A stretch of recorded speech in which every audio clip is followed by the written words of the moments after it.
আমি যখন ক্লাস 9 কি 10-এ পড়ি সেই সময় এই টিউব মেহেন্দিটা প্রথম বাজারে এসেছিল, মানে বলতে পারো লঞ্চ হয়েছিল।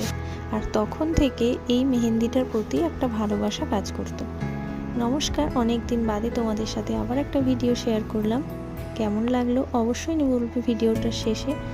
আর মেহেন্দিটা টিউব এনেছিলাম আমি অনেক দিন আগেই, কিন্তু করার সময় পাচ্ছিলাম না।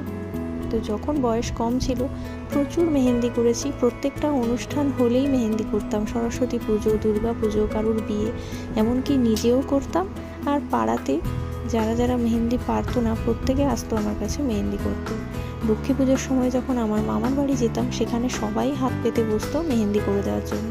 তখন প্রচুর ডিজাইন মনে পড়তো আর খুব ইন্টারেস্ট লাগতো এটা করতে। এখন অনেক বছর হয়ে গেছে আর সেভাবে মেহেন্দি করা হয়ে ওঠে না, আর ডিজাইনগুলোও কেমন যেন ভুলে গেছি। তাই আজকে অনেক দিন পরে একবার ইচ্ছে হলো যে একটু মেহেন্দি করি। তো তাই জন্য একটা মেহেন্দি টিউব এনেছিলাম। ভেবেছিলাম রবীন্দ্র জয়ন্তীতে করব, কিন্তু আর করা হয়নি। তো সেটা দেখো প্রায় 1 সপ্তাহ পর করেছি। ডিজাইনটা কেমন হয়েছে অবশ্যই বলবে। আর তোমরা কারা কারা আমার মতন মেহেন্দি করতে ভালোবাসো সেটাও বলবে।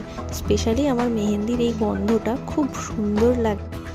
ভিডিওটা কেমন লাগলো অবশ্যই জানাবে। যদি ভালো লাগে একটা লাইক করো আর একটা কমেন্ট